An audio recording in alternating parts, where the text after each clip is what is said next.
Next is replacement by Cn minus group. Before this, I will discuss one topic, what is known as an ampident nucleophile. Ampident nucleophile.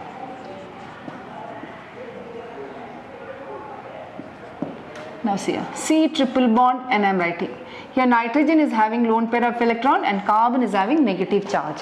So the attack can take place either through the negative charge on carbon or through the lone pair of electron on nitrogen. That is, it's having how many donor sites? 2, but only one at a time.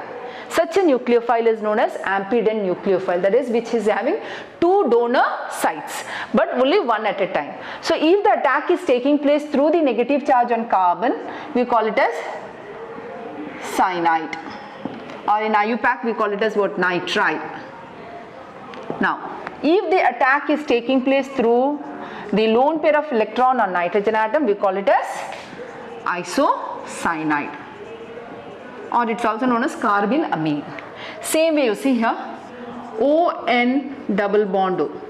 If the attack is taking place through the negative charge on oxygen atom, then it is known as nitrile. And if it is taking place through the lone pair of electron and nitrogen atom, it is known as nitro. So these are what type of nucleophiles? Ampident nucleophile. A nucleophile which has got 2 donor sites but only one at a time can attack. So first where I have written a replacement by Cn minus group. Now see here, haloalkanes when treated with alcoholic potassium cyanide, you get RCN plus KX. Okay. Now I'll just write a reaction here. CH3Cl plus KCN, alcoholic, you are getting CH3CN plus KCN. Now see, what is the peculiarity of this reaction? You see, the reactant is having how many carbon atom? 1. Now the product formed is having how many carbon atoms? It is having 2 carbon atoms, 1, 2. So wherever in conversions you have to increase the carbon atom by 1 unit, which reaction you have to use? Reaction of haloalkane with KCN. That is, the given compound has to be converted into what? A cyanide. So what is its IUPAC name? Ethane nitrile. And its common name is what? Methyl cyanide. Methyl cyanide. Okay. So wherever the number of carbon atom has to be increased by 1 unit during conversion, you have to treat the given compound with what? KCN. Can you treat all the compounds with KCN? Only what will react with KCN? Haloalkane. So the given compound has to be converted into what? Haloalkane. Then you have to treat it with KCN so that the carbon atom increases by what? 1 unit. So is it clear? Now see, next reaction I am going to write here. See here, RX when treated with AgCN. What should be the product? You should get what? RCN. But here the product is RNC plus AgX. See, got the difference? When haloalkane is reacting with potassium cyanide, you are getting nitrile. When haloalkane is reacting with silver cyanide, you are getting what? Isocyanide. That is alkyl isocyanide. See, if it is CH3Cl plus AgCN, you get CH3NC plus AgCl, that is methyl isocyanide. Now why that is the difference? In a textbook itself there is a question, why haloalkanes reacts with alcoholic potassium cyanide to give you alkyl cyanide as the major product, and while with AgCN the major product is isocyanide. So listen here, what is the reason for that? Now see the structure of potassium cyanide. In case of potassium cyanide, the bond between potassium and carbon, it's a ionic bond. Got it? The bond between potassium and carbon is an ionic bond. So the attack takes place through the negative charge on carbon atom and not through the lone pair of electron on nitrogen atom. First, who is going to attack? The negative charge on carbon atom will go and attack the alkyl group. Got it? So here you see the bond between potassium and carbon is ionic bond. So the attack takes place through the negative charge on carbon atom before the attack takes place through the lone pair of electron on nitrogen atom. So what are you getting? CH3, C triple bond N. And this is the major product. And little amount of the other product also you'll get, that is CH3, N triple bond C. Because there is lone pair of electron on what? Nitrogen atom. This is the minor product. So always we give priority to whom? The major product. Why this is the major product? See here the bond is between a carbon and carbon, and here the bond is between what? Carbon and nitrogen. So which bond is stronger? Carbon-carbon bond is stronger than carbon-nitrogen bond. So that is the reason why the major product is what? Cyanide. So understood the reason? In case of potassium cyanide, the bond between potassium and carbon is ionic bond. So the attack takes place through the negative charge on carbon atom, and since carbon-carbon bond is stronger than carbon-nitrogen bond, the major product is what? Alkyl cyanide. Now if you take AgCN, in case of AgCN, the bond between carbon and silver is what bond? Covalent bond. So to get carbon to get negative charge, this bond should shift towards whom? Carbon atom. That is, the bond has to be broken. By that time who will go and attack? Nitrogen will go and attack. Why? Nitrogen is already having lone pair of electron. So the lone pair of electron on nitrogen atom can easily go and attack. So what is the major product? The major product is isocyanide, and the minor product will be what? Cyanide. So is it clear? It is due to the difference in bonding between potassium cyanide and silver cyanide. In potassium cyanide, the bond is ionic bond. So carbon already has got negative charge, and therefore the attack takes place through the negative charge on carbon atom, and carbon-carbon bond is stronger, and therefore the major product is cyanide. But in case of AgCN, the bond between silver and carbon is what? Covalent bond. Therefore the attack takes place through what? The lone pair of electron on nitrogen atom, and therefore the major product is isocyanide. So is it clear? So nucleophilic substitution in haloalkane is what? A strong nucleophile is replacing a weak nucleophile. So today we had discussed the replacement by OH group. So when OH group is replaced, you get alcohol, then reaction with ammonia, in that you get primary amine, and then reaction with KCl, which is a very important reaction. Why? Because the carbon atom increases by 1 unit. So wherever we have to do conversions, this reaction is important. And one thing you keep in mind, only haloalkanes will react with KCl. If they give you alcohol and in conversion the product is having one more carbon atom, you are not going to treat alcohol with what? KCl. Only haloalkanes will react with KCN. So the given compound has to be converted to haloalkane. Then you have discussed the reaction with AgCN. So you get what? Isocyanide. Now see here some reactions of nitriles or CN. See this on partial hydrolysis in presence of acid. Partial hydrolysis, CN is converted to CONH2, that is amide. Then this on complete hydrolysis in presence of acid or alkali, CN is converted to COOH, that is carboxylic acid. Then this on reduction with hydrogen in presence of a catalyst, it is converted to primary amine. Then the reaction which I am going to tell you, this will be studying in later in aldehydes chapter. This when treated with SnCl2, HCl followed by acidification, it is converted to aldehyde. So these are the reactions of CN. So wherever you have to increase the carbon atom by 1 unit, the given compound you have to convert it into what? Nitride. So haloalkane reacts with KCN alcoholic to give you RCN. So you can convert a haloalkane to an amide with 1 carbon atom more, a carboxylic acid with 1 carbon atom more, a primary amine with 1 carbon atom more, and a aldehyde with 1 carbon atom more. So this reaction is an important reaction, and keep in mind it's that haloalkane only will react with KCN. Suppose they are giving you an alcohol, you are not going to treat alcohol with what? KCN. First you convert alcohol to what? Haloalkane, then you have to do. So this is a reaction in conversions where the carbon atom has to be increased by 1 unit.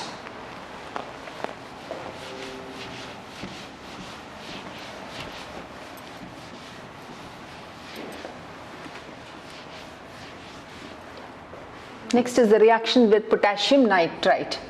Haloalkanes reacts with potassium nitrite to give you alkyl nitrite. Alkyl nitrite. See here, CH3 CH2Br plus KNO2 gives you CH3 CH2 ON double bond O, that is ethyl nitrite. Now see here, same reaction I'm going to write. See, haloalkane when treated with AgNO2, silver nitrite, the product is RNO2, that is nitroalkane. But a CH3 CH2Cl plus AgNO2 gives you CH3 CH2NO2, nitroethane. Now why is the difference? Already we have discussed NO2 is what, an ambidentate ligand. Now in case of potassium nitrite, you see the bond between potassium and oxygen is ionic bond, and in case of silver nitrite the bond is a covalent bond. So here the attack takes place through the negative charge on oxygen atom. So the product is what? Alkyl nitrite. But in case of AgNO2, the bond between silver and oxygen is a covalent bond. So before the bond cleavage itself, the attack takes place through the lone pair of electron on nitrogen atom. So that is the reason why the major product is nitroalkane.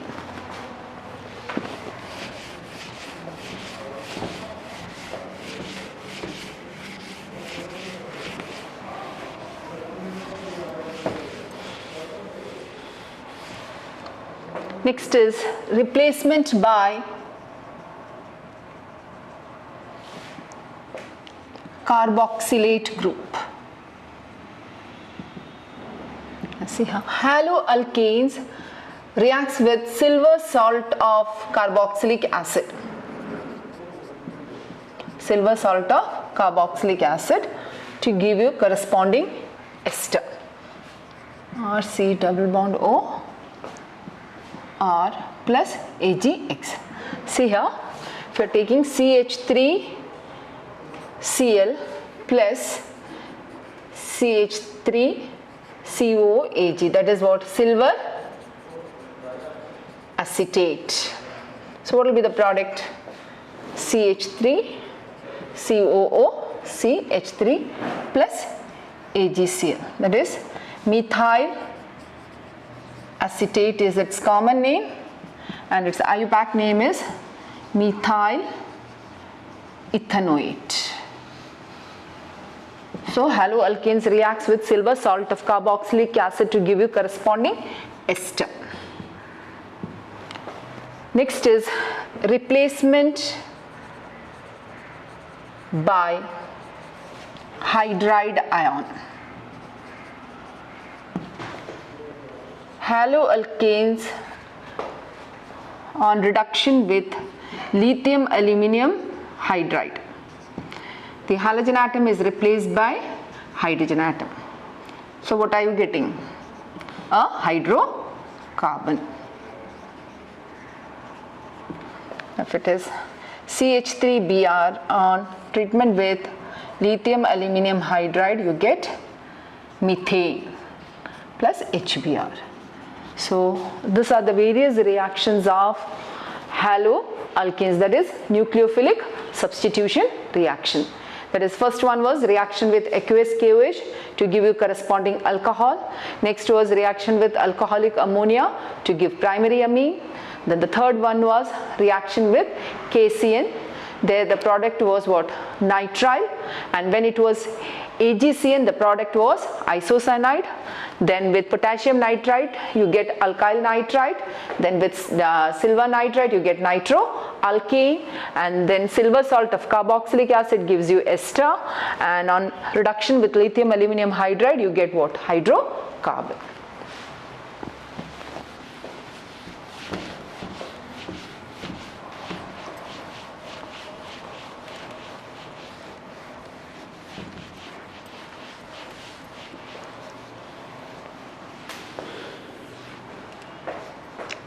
Next is dehydrohalogenation reaction. It's also known as beta elimination reaction.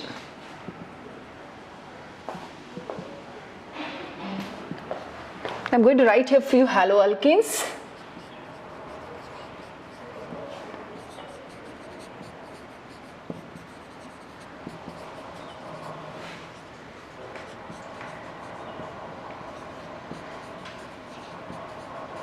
Now this when treated with alcoholic KOH, in general we say alcoholic KOH, in your textbook they have given ethanolic KOH, it's the same only, they have specified the alcohol, ethanolic. It undergoes dehydrohalogenation. What do you mean by dehydrohalogenation? Removal of hydrogen atom and halogen atom. The carbon atom to which the halogen is attached, it's which carbon? Alpha. The adjacent carbon is what? Beta. So the halogen goes from the alpha carbon and hydrogen goes from which carbon? Beta carbon. So that is the reason why we call it as what type of elimination reaction? Beta elimination reaction, because the hydrogen atom is being eliminated from the beta carbon atom. So what will be the product? It will be CH2 double bond CH2 plus HCl. You are getting an alkene. Now see here, this is again the alpha carbon. This is which carbon? Beta, because it comes in the adjacent position. Now this is also which carbon? This is also beta, because it comes in which position? Adjacent position. Here you had only one beta carbon atom. So here also we are going to treat it with ethanolic KOH. Now halogen will go from the alpha carbon. Now hydrogen has to be eliminated from which carbon? The beta carbon. But you see both of them have the same number of hydrogen atom. So if eliminated from this carbon or this carbon, it will not make any difference. So what will be the product? CH2 double bond CH single bond CH3 plus HBr. Now see this reaction.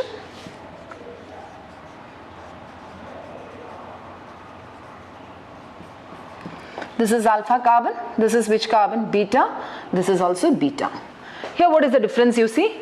This beta carbon is having 3 hydrogen and this beta carbon is having what? 2 hydrogen. Now first let us eliminate the hydrogen from this beta carbon. So when it is eliminated from this carbon, what will be the product? It will be CH2 double bond CH single bond CH2 single bond CH3. What is its name? But 1-ene. Now if it is eliminated from this carbon, the product will be CH3 CH double bond CH single bond CH3, that is but 2-ene. Listen here, wherever we get more than one product, in that case one product will be major product and the other one will be what? Minor product. So here this is the major product. So if you write this, you won't get marks. The priority is always given to what? Major product, because the yield will be more, the minor will be in less quantity. Now why are you getting this product? It is based on a rule known as Zaitsev's rule. What is Zaitsev's rule? Those alkenes are stable in which the carbon atom bonded to double bond are more alkylated. Or in general, those alkenes are stable in which the carbon atom bonded to the double bond carries more number of alkyl groups. That is Zaitsev's rule. That is, the carbon atoms which are bonded by double bond, it should have more number of alkyl groups. Now you see this alkene. So this carbon is bonded to double bond, this carbon also is bonded to double bond. So this is having how many alkyl group? 1 here, here 1. Now if you say take this alkene, This carbon is bonded to double bond. This carbon also is bonded to double bond. So this carries one alkyl group. Does it have any alkyl group? So this is not having any alkyl group. So which alkene is more alkylated? But 2-ene is more alkylated than but 1-ene. So according to Zaitsev's rule, which is the major product? But 2-ene is the major product. That is, according to Zaitsev's rule, more alkylated alkenes are more stable than less alkylated alkene. More alkylated alkene means what? The carbon atoms which are bonded to double bond, they should carry more number of alkyl groups. Is it clear? So which is the major product? But 2-ene. And how will you identify? Just keep this in mind. The carbon atom the beta carbon atom which carries less number of hydrogen atom, from that only the hydrogen will be eliminated. Now see here, this beta carbon is having 3 hydrogen and this is having how many? 2. So the hydrogen atom will be eliminated from that beta carbon which has less number of hydrogen atom. So you will get a more alkylated alkene. So is it clear? So understood what is dehydrohalogenation reaction? Elimination of one molecule of halogen acid, and the halogen atom will be eliminated from alpha carbon and hydrogen atom will be eliminated from which carbon? Beta carbon, which gives you an alkene. And when there is more than one type of beta carbon atom, then the hydrogen will be eliminated from that beta carbon which carries less number of hydrogen atom, because more alkylated alkenes are more stable according to which rule? Zaitsev's rule. And listen here, see, alkenes when reacts with halogen acids, halogen halides, you get back what? Haloalkane. Same way, a haloalkane can be converted to what? Alkene. Is it clear? Next we'll study is reaction with metals.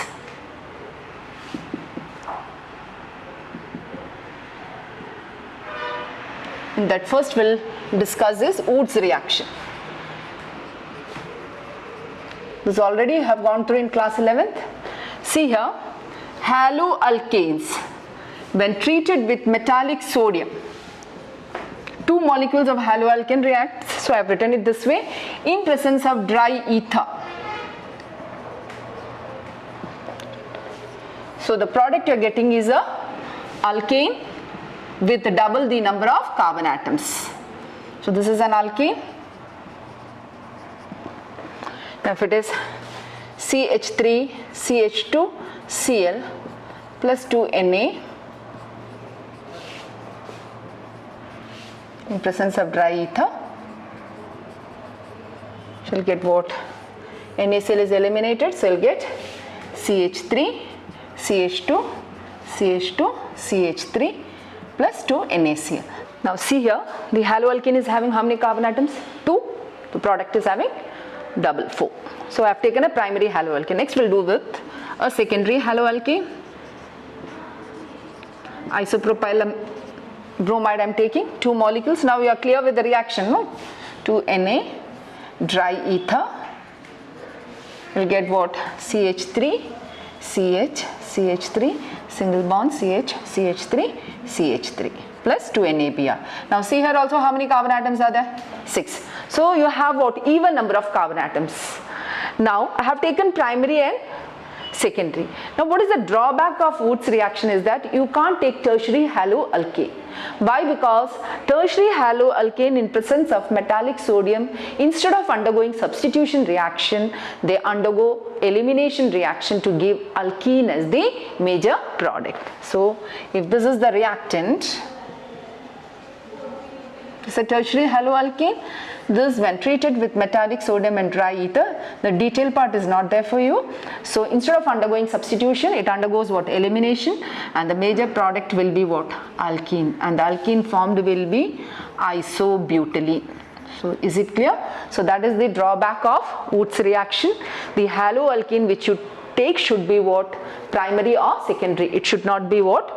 Tertiary. If it is tertiary, you will get what? Alkene, because it undergoes elimination reaction instead of substitution reaction. Now see here, another drawback is what? You can't prepare an alkane with odd number of carbon atom. If you have to prepare an alkane with odd number of carbon atom, you have to take 2 different types of haloalkane. Just see here. Suppose you want to prepare propane. To prepare propane, you will take what? Ethyl halide. This is treated with metallic sodium. Another one will take what? Methyl halide. Okay. So what will be the product?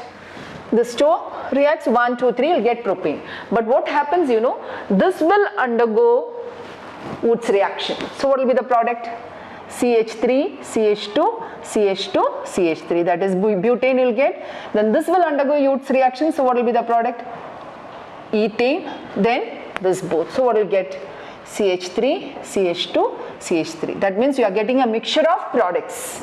Butane, ethane and propane. Now all are hydrocarbons. So their boiling point is somewhat same only. So their separation becomes what? Difficult. So that is the drawback of Woods reaction. You can't prepare an alkane with odd number of carbon atoms, and the haloalkane which you take should be either primary or secondary. If it is tertiary, it gets converted into what? An alkene. That means instead of undergoing substitution reaction, it undergoes elimination reaction. So what is Woods reaction? Haloalkanes reacts with metallic sodium in presence of dry ether to give you alkane with double number of carbon atoms. And always the carbon atom of alkanes will be what? Even. You can't prepare an alkane with odd number of carbon atoms. Next is reaction with magnesium. It's a very important reaction.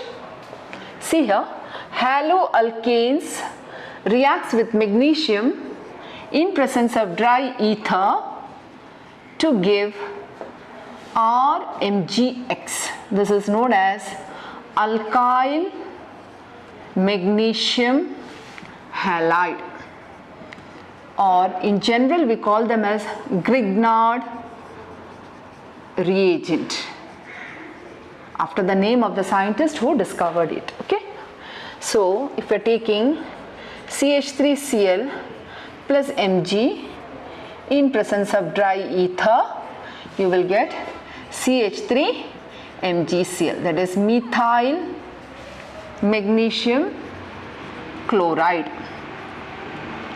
Now if you take cyclohexyl bromide and if you treat it with magnesium dry ether, you will get MgBr, that is cyclohexyl magnesium bromide. So is it clear? So haloalkanes reacts with Grignard reagent to give you, haloalkanes reacts with magnesium in presence of dry ether to give you alkyl magnesium halide, which is known as Grignard reagent, and this compound has got wide application. It acts as a reagent for the preparation of aldehydes and ketones, amines, etc. Okay. Now what is we'll just see the structure of Grignard reagent. In case of Grignard reagent, the bond between magnesium and halogen is an ionic bond, and the bond between the carbon atom and magnesium is a covalent bond. Now magnesium being a metal, it gives electron to whom? The carbon atom. So what can you say? Grignard reagent is polar in nature. The Grignard reagent is polar in nature. So is it clear? The bond between magnesium and halogen is ionic bond, and the bond between magnesium and carbon is what? It's a covalent bond. Magnesium being a metal, it gives its electron to whom? The carbon atom. So Grignard reagent is polar in nature. So during the preparation of Grignard reagent, we have to be very careful. Why? Because it's highly polar in nature. So it should be prepared in anhydrous condition. Now see here, if moisture is present in Grignard reagent, since it is polar in nature, what happens? Water dissociates to give you what? H plus and OH minus. So where will this OH minus add? It will add to the alkyl part. So you'll get what? ROH plus MgXOH. So while during the preparation of Grignard reagent, the condition is what? It should be done in anhydrous condition. Otherwise what happens to the Grignard reagent? It will be converted to alcohol. You will be preparing Grignard reagent, but final product what will you get? It will be alcohol. Why? because it's polar in nature. So if traces of moisture is present also, it will be converted to alcohol. So there's a question, give reason why Grignard reagent should be prepared in anhydrous condition. What is the reason? In Grignard reagent, the bond between magnesium and halogen is what? Ionic, but between magnesium and carbon is what? Covalent. So magnesium being a metal, it donates its electron to what? Carbon. So due to which Grignard reagent is what in nature? Polar in nature, and that is the reason why it has to be, the reaction has to be carried in which condition? Anhydrous condition, otherwise it will be converted into what? Alcohol. So these are the various reactions of haloalkanes. So haloalkanes undergoes nucleophilic substitution reaction, haloalkane undergoes dehydrohalogenation reaction or beta elimination reaction. Then haloalkanes reacts with what? Metals. The first one is with, it reacts with sodium and it reacts with magnesium. So next class we will discuss about the mechanism of nucleophilic substitution reaction. Before discussing the mechanism of nucleophilic substitution reaction, we have to discuss about optical activity. So that will be done in the next class.